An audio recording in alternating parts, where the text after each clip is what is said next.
Hi, this is Steve Katz, and you are tuned in to Shrink Wrap, the show that brings you all different modalities of different kinds of psychotherapy. And I'm very excited because my guest today is an incredible person.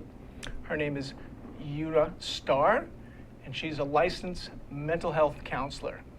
Welcome aboard, Una. Hi, Steve. Thank you for having me on the show. So, I can't really remember how we met, but I remember a great conversation we had where you told me a little bit about your discovery. I don't know if you call it discovery, invention, a new theory, a new modality. But cycling back a while, where are you from? I'm from Texas originally. Texas. And is that where you grew up, went to school, all that stuff? That's where I grew up and left. I think I was about early 20s, left for the military, and then I've traveled all around ever since. You were in the military? I used to be in the military. Oh, which branch? Army. And what was your job? I started out as a computer analyst. And then moved over to HR.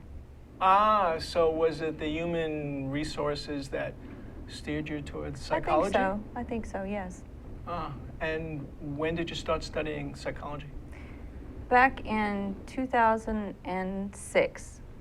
Was that also in Texas? No, that was actually here in Hawaii. Where? I started with Wayland Baptist University. I got my master's there, and then I moved on to Argosy University and joined the PsyD program, and I'm actually finishing that up and hoping to graduate in June with my doctorate in clinical psychology. So PsyD stands for? Clinical psychology. So you'll be like a PhD? PsyD. PsyD, right, yes. Which is kind of the same thing? Yes. But that means that people can come see you, tell your problems, and insurance will pay for it. Pretty much. That's pretty great. And I know you were in the human resources, but I don't know, sometimes as a therapist myself, people have said people become therapists because there's something wrong with them, that we're crazy. What do you think about that? I think we're all a little bit crazy. Yeah. Self-exploration is good for anybody. I don't think that that's necessarily what drove me into psychology, although it is of interest to me, finding out more about myself. But my drive was more for helping people, specifically children. Your main emphasis is on children? Yeah, right now it is. Yeah. You're working with children now? Some, yes. I do psychological and developmental evaluations for the courts here in Hawaii. That's pretty heavy-duty stuff. So some kid gets in trouble and they want to know, is this just a criminal or is there something the matter with him? Is it that kind of thing? Partially. It's also deals with obviously the forensic side. So we have CPS cases, drug court. There's just a lot of different people come in and I evaluate them. Wow. Drug court, I think I've visited some of that. I used to work in treatment centers. Is that the one out in Kapolei? Yes, it is. That's also where family court is now. Yes. You see a lot of trauma. I do. Yeah. With the kids and probably with their parents Yes. and sometimes their grandparents. And a lot of domestic violence and trauma, yes. Wow. So in your studying for your doctorate, you mentioned to me that you've come up with some of your own theories. Yes, I actually have. And obviously in the doctorate program, you have to complete a dissertation, which is basically a book, at the end of the program.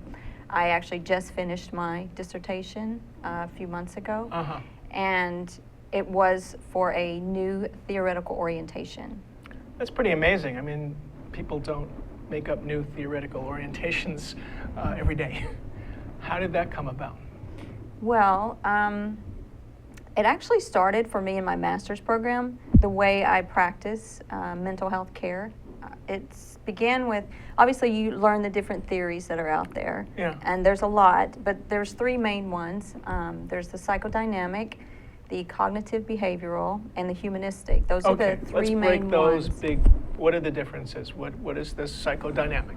Okay, so it came from psychoanalysis, which started with Freud, Uh-huh. right? You lie down on the couch and Yeah, talk. free association, dream work, those types of things. But Talk about your mother. yes, and your father and Yeah, your brothers. Yeah. yeah.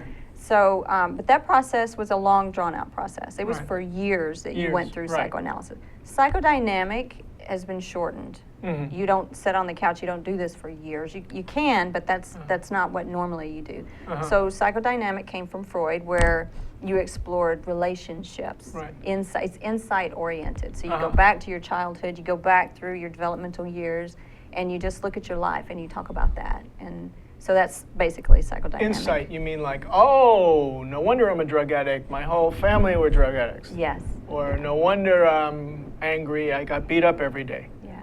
Or I keep getting in situations where this happens to me over and over again. What is this? Why Right. is this? Right. So that's the focus with psychodynamic, where you explore the past. A lot of archaeological digging. Uh-huh. Okay. Into your own past. Yeah. And then there's the humanistic side, or person-centered, with Carl Rogers. Uh-huh. Okay. So that deals more with providing a certain type of environment for a client to come in and heal. So you're looking at being empathetic. This is the Uh-huh. therapist. Being empathetic, having unconditional positive regard. Uh-huh. No matter what you say, I'm going to say, I accept you. Maybe Right. not whatever it is that you have, that's yours, but you as a person, I accept you. Does that that make must sense? be hard sometimes, with people that are, did some terrible things in their life. Mhm. Absolutely. Yeah. It's a practice where you learn to separate the person from the behavior. Okay. And so when you're sitting with that person, you accept them for who they are. Uh-huh. Not necessarily for what they've done or what they're doing or what they want to do, but them. And you provide a place where no matter what they have, you're able to hold it for them. They come in and they give you what they have. And you're able to sit with them and just be in the moment with them. And so what you're doing is you're allowing them to bring whatever they have, whatever pain, whatever hurt, they bring it all and they just lay it out and they're able to walk through it. You walk through it with them and you do a lot of paraphrasing and support and that type of stuff, but you don't intervene and give them steps to, make things better. So you're basically providing an environment for them to come in and give you whatever they have freely. So if you give them this acceptance for who they are, the theory, and you have this basic fundamental belief that underneath all of this behavior is a good person. Yes, That's pretty much. I read somewhere about something called motivational interview. Is this have anything to do with that? Actually, we use motivational interviewing, and it's Uh-huh. part of the CDO model. Uh-huh. What is CDO? That's client-defined orientation, which is my theoretical orientation that Say I'm that talking again? to you about. Client-defined orientation. What does that mean? It's as opposed to the therapist defining an orientation, such as Freud or Beck or Yalom with existentialism. Uh-huh. It's a client-defined orientation. Defined meaning driven in a Yes, way. yes. So you give somebody what they need Yes. rather than try to make them fit the model. Yes. So if you're a CBT therapist, you CBT? have cognitive behavioral therapy. Okay. So if you're that type of therapist, you have your toolkit with those things in there. Yeah. Okay. If you're a humanistic, Uh-huh. which is what we just talked about with Carl Rogers, Right. you do the same thing. You have the toolkit, basically, Right. of things that you provide or do. And the same thing with psychodynamics. So there's different toolkits. Those are the three major toolkits that a therapist usually uses, okay? Okay. So what CDO says is that all of those are true for every individual at different times in their life, depending on where they are and what problem they present to you. So yes. So sometimes I need a wrench, sometimes I need a screwdriver, sometimes I need a hammer, and they're in different Absolutely. toolkits. But we all need them all at some point. Not At that some point. different people just need one, and this is the one for you, but that everybody needs them all at different times. Yes. And then, so the therapist's skill is figuring out the right tool. Yes. At the That's right part time. of the assessment. Yes, absolutely. So so you developed this thing? Yes, I did. It started in my master's program, like I said, when I began learning about the different orientations And when you learn the one, CBT, right? And, oh, this is me, this is who I am, I get this, it makes sense. And then you have another class with psychodynamic. Oh, wait a minute, this is me, right? And the same thing with all the orientations that you go through.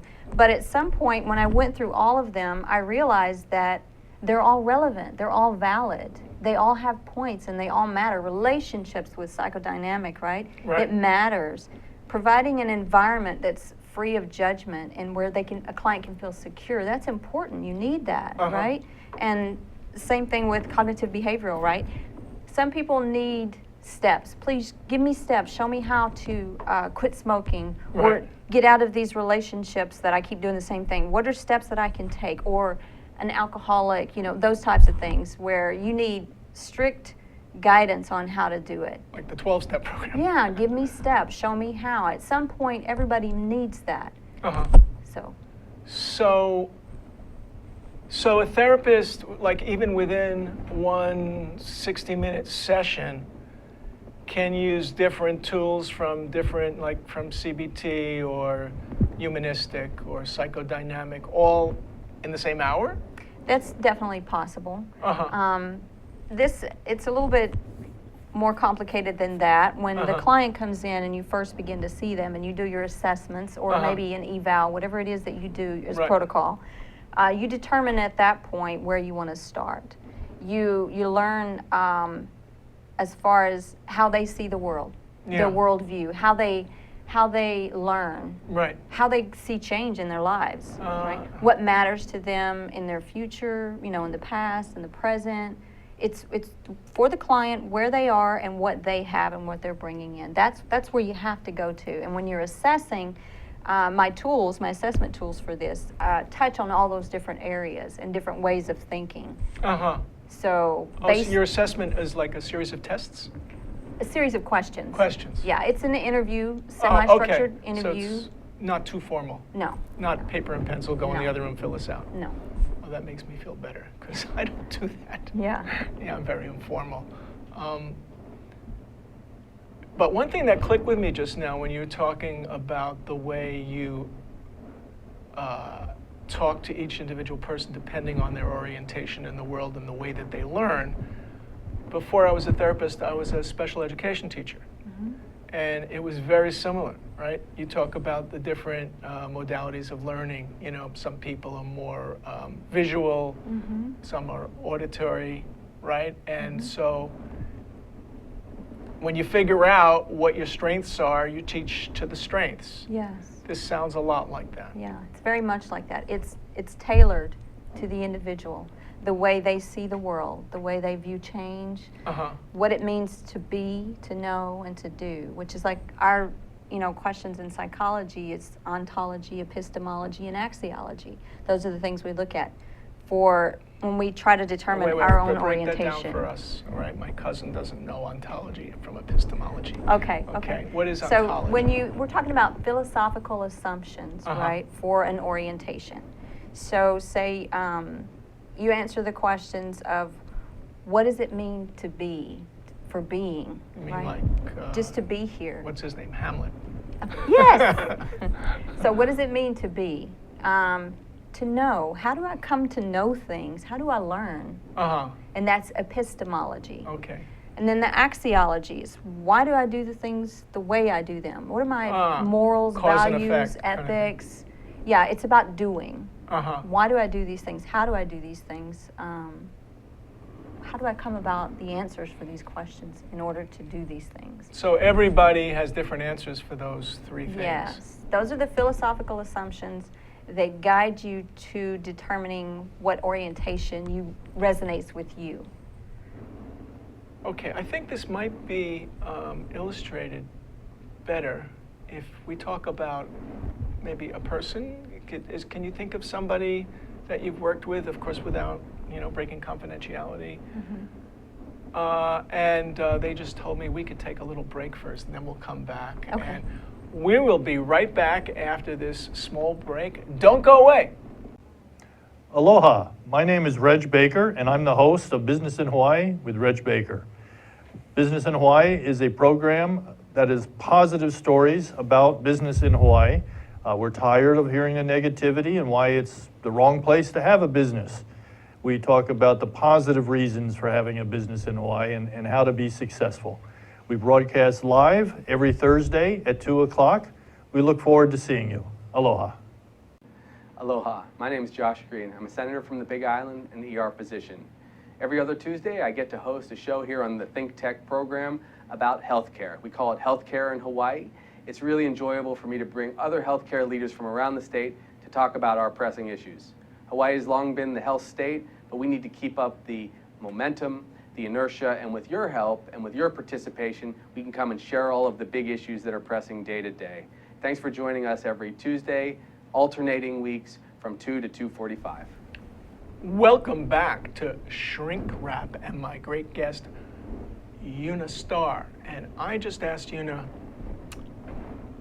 tell me a story about a real person or a make-believe person that you use this model with. Okay. Let's see. We'll call her Jane. Jane, okay. Yeah, I saw Jane for almost a year. She came in and she hadn't seen a therapist probably in 10 years, and then it was brief when she did see one, so she had a lot of stuff. Okay. Well, our first session, we went through some assessments. You know, during the semi-structured interview, I asked her a lot of stuff to try to get to know her, but also to find out these things that we're talking about, what her philosophical assumptions were, where she leans more towards.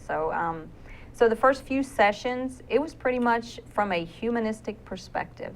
She had a lot of stuff, a lot of pain from her past, a lot of things that she needed to just get out, okay? And I provided a place for her to do that.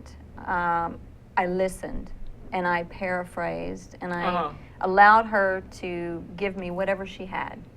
And so for the first few sessions, that's what it was. She was just dumping and dumping and dumping. And then you're just listening. Yeah, I would make sure that I was hearing her correctly, you know.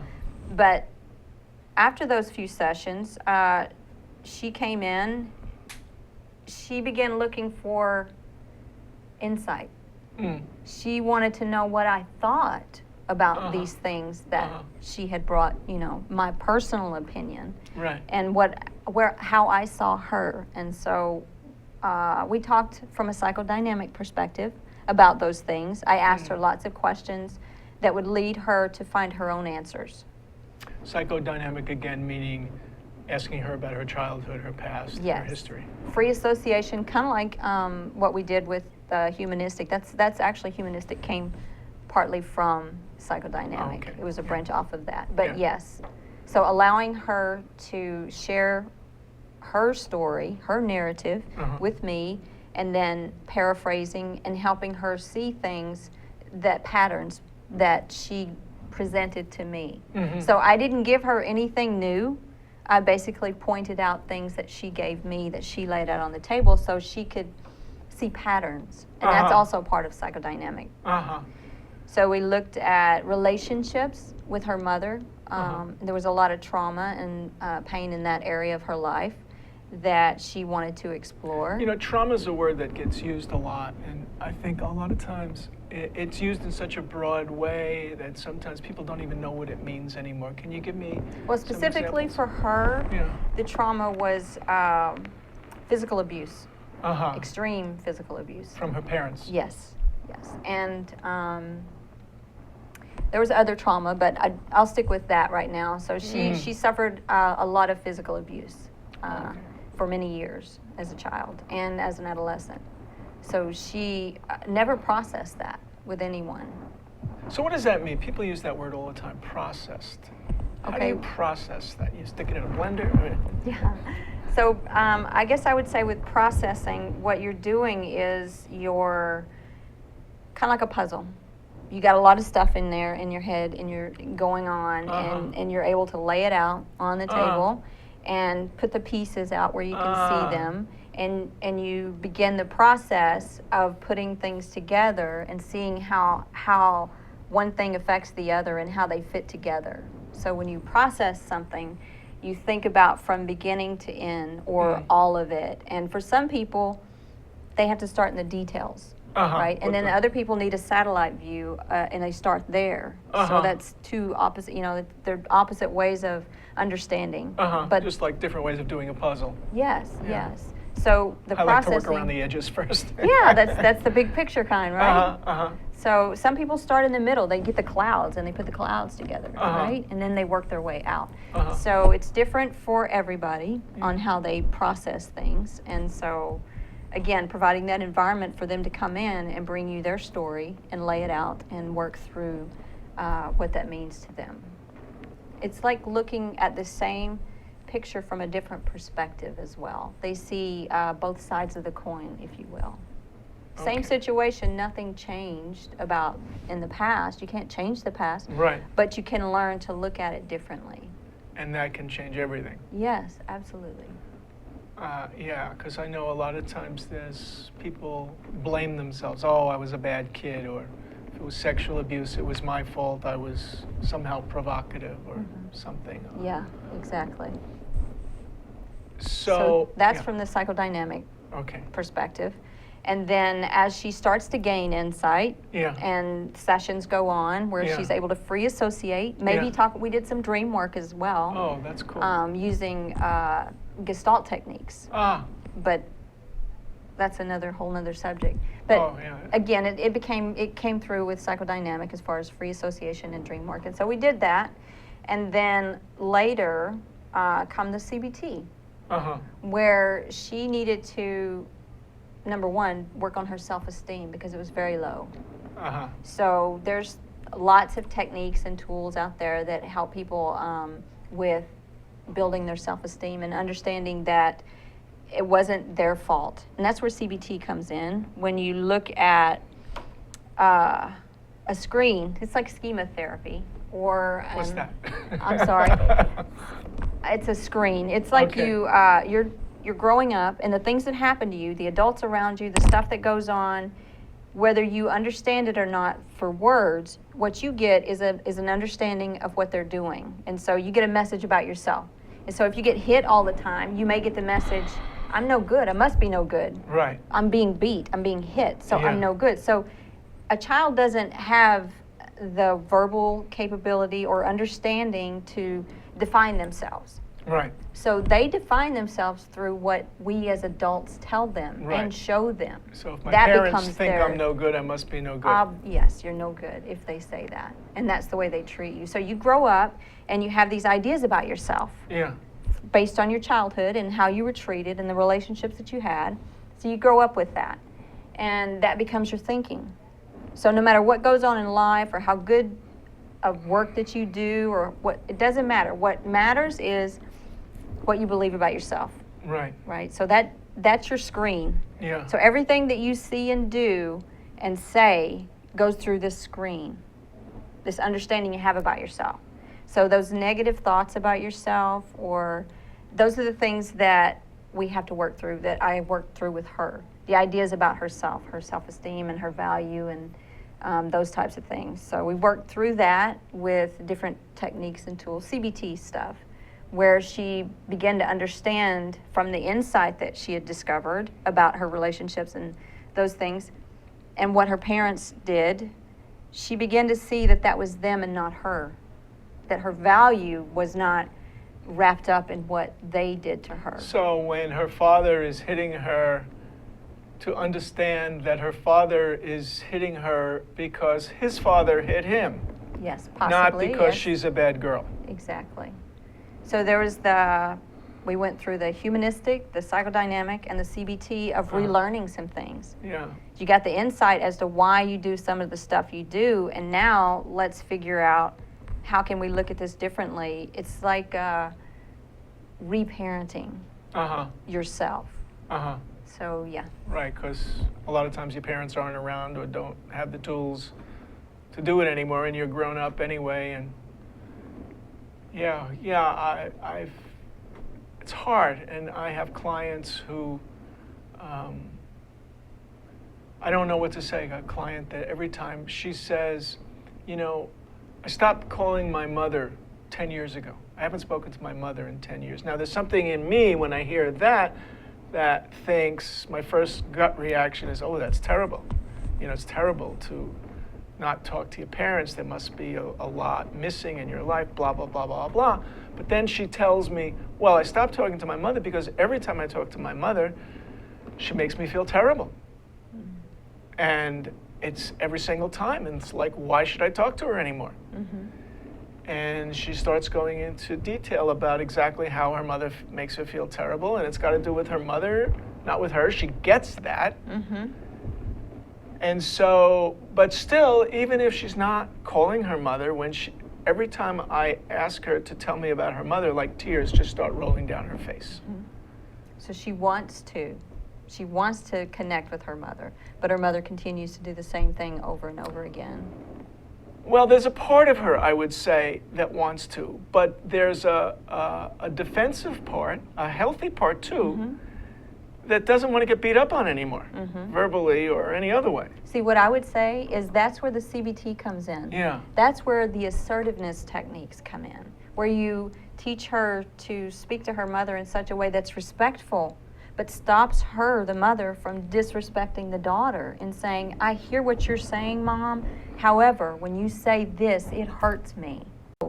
Please don't say those things to me anymore. Well, what do you know? You're just my kid. And you've always been an idiot. Absolutely. If she hears that, she continues with her mindset of, okay, Mom, I hear you. I'm not going to be able to talk with you as much because I can't handle these things that you're saying to me. I'm asking you to stop. And if you don't, then we just won't talk as much. Well, that's it. You always just care about yourself. Okay, Mom. I'll call you back next month.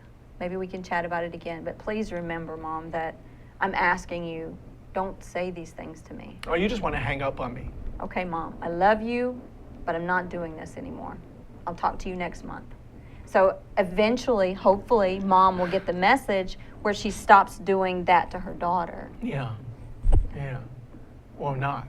Or not. And that's nothing that the daughter has any control over. Right. We don't have control over what people say or do. We have control over how So we then the daughter respond. comes into me the following session and tells me about this. What do I do? You encourage her to continue to be assertive Uh-huh. and protect herself. Uh-huh. And then it's healthy. Let her know that what she's doing is healthy. She recognizes this hurts and I don't want this anymore. So, doctor, should I call her again? I would give her some time to think about what you told her and call her back in a month or 3 weeks or whatever you think is right for you and try it again. But be What if consistent. I don't want to? Do I have to? Then you don't have to, obviously. But it sounds like from the session that a relationship with your mom is important to you.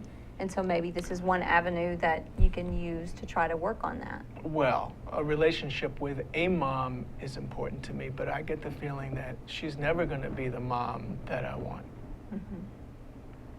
And that's something that you'll have to discover, I guess, yeah? For yourself. And then what? What if I discover, yeah, that's right. What would you think about that if you decided that? That it's not my fault, that I wish her well, but I'm not going to call her anymore. Okay, so you worked through these things in your mind already. So what's the flip side of that? Well, that I could risk calling her again and risk getting hurt again. But, you know, when do you stop banging your head against the wall? And that's a question that only you can answer for yourself. Yeah. Whew. It's hard. Yeah, it is. We're going to take another break, and we'll be right back with more insights in shrink wrap. To Hawaii, the State of Clean Energy on Wednesday, and we have Sharon Moriwaki, my co-host and co-chair of the Hawaii Energy Policy Forum, and we have Warren Bohlmeyer today, a special guest with the Hawaii Renewable Energy Alliance, and also a member of the Hawaii Energy Policy Forum. In fact, he's our Renewable Energy Working Group Chair, so He he is. takes He care is. of all of our... You ought to see him in song and dance, too. He does the musical part of the show. Sharon is more serious than that, but not much more Not much serious. more. So anyway, what do you think of this show? I mean, is this good?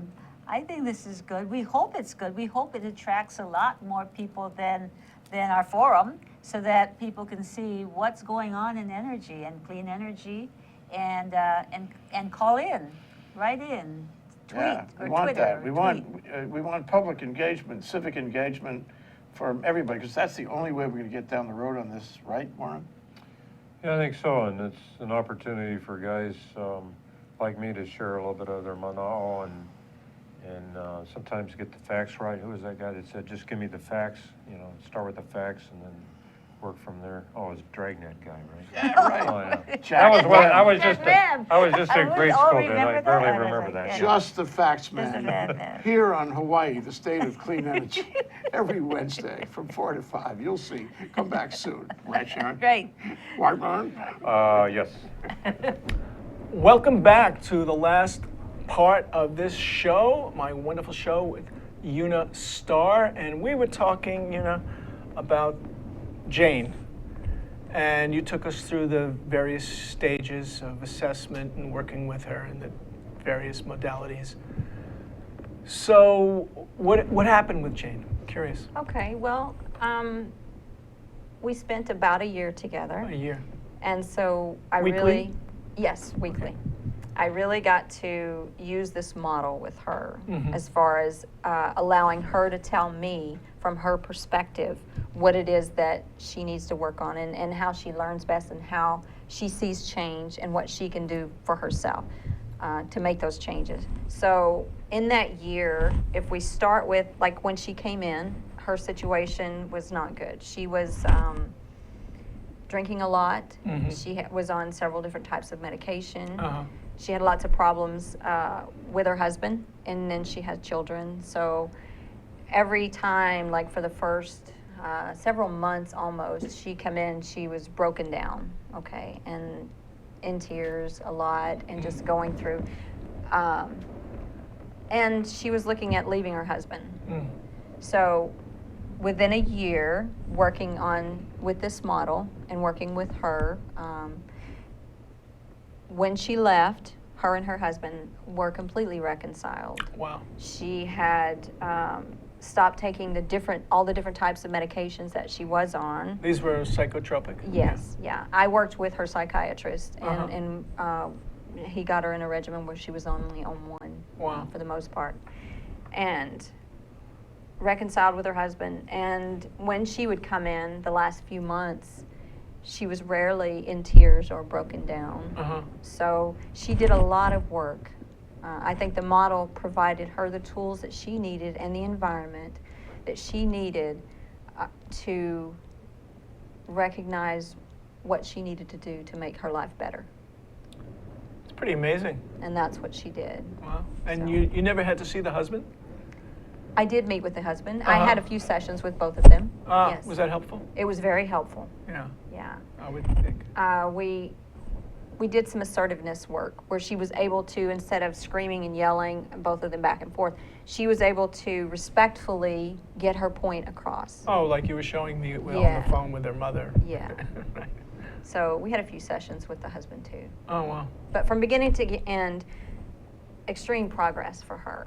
Wow. And again, she did the work, but Yeah. I provided with this model the environment for her to do that work. What was it? She'd been in therapy before, you said years ago. What could you put your finger on any one thing you think that made the difference this time? One thing? That's a very good Or a question. few things? I think it was a lot of things for her. I think more for her, she needed to be able to be validated. That's you accepting her the way she is. Yes, being validated and all that she told me, accepting her, not blaming her for it, and reassuring her that these things that happened, when she was growing up, had nothing to do with who she was as a person. That the people that did those things to her were the cause and the blame, not her. So recognizing that was huge for her. Because that was a way for her to stop blaming herself and thinking that she was no good. Once she got the message or another perspective, she was able to then move forward more quickly Mm. and accept whatever her reality was in her situation with her husband and her family, and work on those things that she needed to work on. It must have had a tremendous impact on her kids too, Yes, it did. Yes. We actually had some sessions. with the kids. Mhm. Wow. Yeah. Yeah, because it's a cycle, right? I mean, without any treatment, the likelihood is that she would abuse the kids. Yes. Same the way she was abused, and ad infinitum, right? Yeah. And so when the client comes in and they work and they do changes and they go back into the same environment from Yeah. where they came, you have chaos sometimes. Right, Because these individuals don't know how to accept this person. right. And She's so not it gets doing what chaotic. she used to do. Yeah, and Yeah. it looks worse in the beginning. Yeah, As time goes on, though, and you bring all of those people in, Yeah. and you work together for the same goal, right? Things begin to fall into place a little better. that must feel good for you. I was happy for them. Yeah. Yeah, it's, but it's still. nice to see the client go where she needs to go Yeah. and come to a place of healing. So, Do you think some of it was that she was just ready at this time in her life to see these things? absolutely. I think that's true for all of us. Yeah. When we come to places in our life where we work on things, we Uh-huh. get there when we're ready. Yeah, We can't force someone to fix something. They have to be ready to Yeah. fix that or work on that. and the other piece that I read about again and again and again and again, are the studies, the meta studies of studies about the different modalities, they always have the same conclusion. It's about the relationship between the client and the therapist.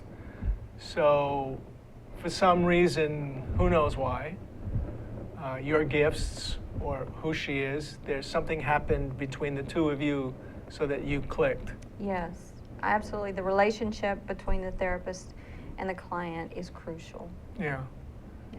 And I That's think- where the congruence comes in with Carl Rogers, meaning be real. As a therapist, Right. don't try to be or act like something you're not. So Right. be real, because people know when you're not genuine.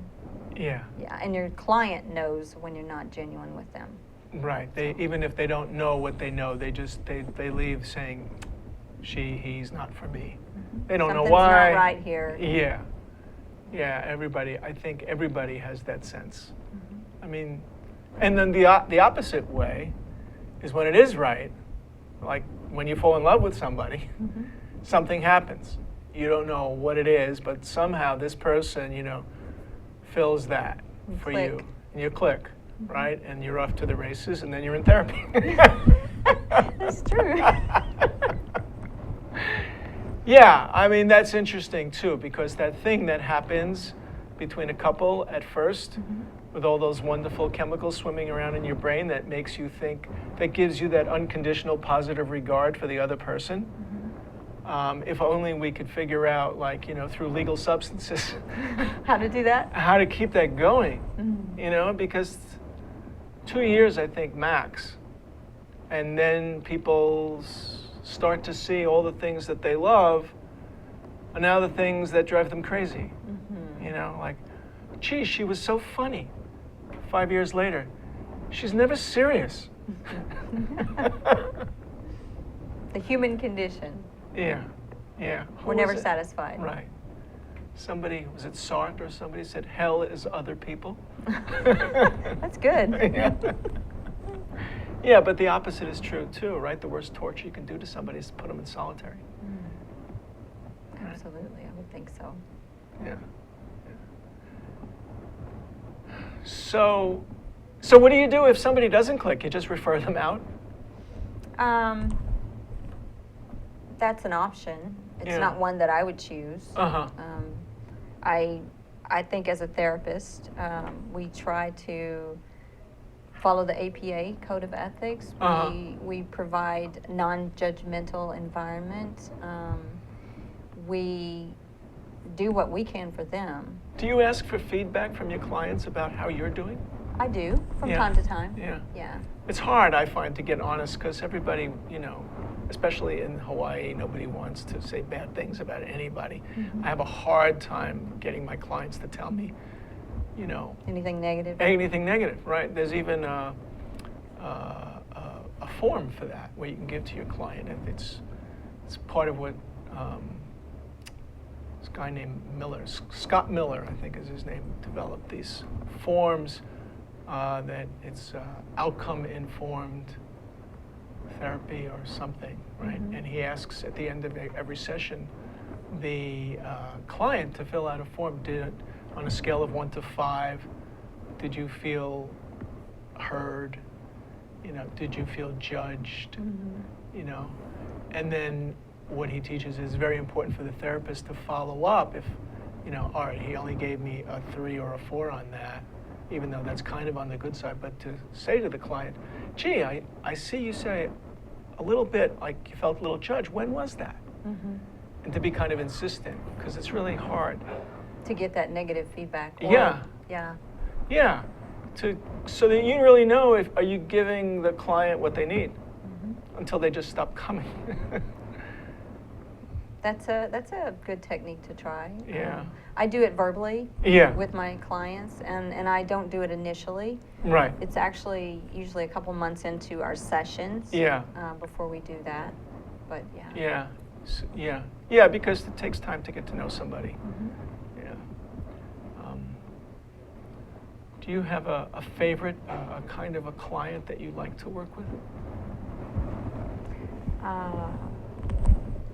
Well, obviously, you know, I think for most therapists, it would be one that comes in and wants to fix everything, is just Right. open to tell me whatever I need to do and I'll do it. And they're, you know, insightful about themselves and, you know, legitimately have issues and want to work through them. That's a good client. Yeah, somebody who's not compelled to come by. Right, but I would also say, for me, I enjoy the difficult clients. Mm. They're the ones that cause you to really have to get into what you've learned. And That's great. Like, yeah, what do you do with the clients that come? I've been to see 17 shrinks already, and they all want me to do meditation. What's the point of meditation? It's just going to make me happier, but nothing's going to change. I had a client like that. yeah, so what I would do Yeah. is the same as I do for all of my clients. And that's use this model Uh-huh. and go wherever they are with whatever they're going through, whatever they present with. Yeah. Like the client therapy session, you know, they come in with their presenting problems. Right. They have My their wife own- tells me that I'm angry all the time. Do you think I'm angry? So your wife accuses you of being angry all the time? And, Pretty much, yeah. And you want to know if I think you're angry? Yeah, what do you think? Well, this is our first session. I really don't have... Do I sound angry to you? Do you think you sound angry? Probably. Okay. Everybody else does, thinks I sound angry. Okay, so you feel like you're angry and you know it's a problem? Well, to me, this is just normal. Okay, so you don't have a problem with Well, it? no, I do have a problem with it because my wife says she's going to leave me. Oh, okay, and so you're here to work on your anger problems because you think your wife might leave you if you don't change the way you act? I guess so. Okay. Well, we can talk about that then. Really? Sure. Let's start with that. Okay. Oh, whatever your client comes in with, that's what you work with. And you don't try to force your model on them because you're psychodynamic. You want to know about his relationship Right. with his mom. No, that's not the way it works. We're about out of time. Okay. Una, this has really been great. I've really enjoyed it. I've learned a lot. Thank you. And if you would like to work with any of the people that I have here on the show or with me, you can reach me at HawaiiFamilyTherapist.com. Steve at HawaiiFamilyTherapist.com. And I can put you in touch with Una or with anybody else. Thank you.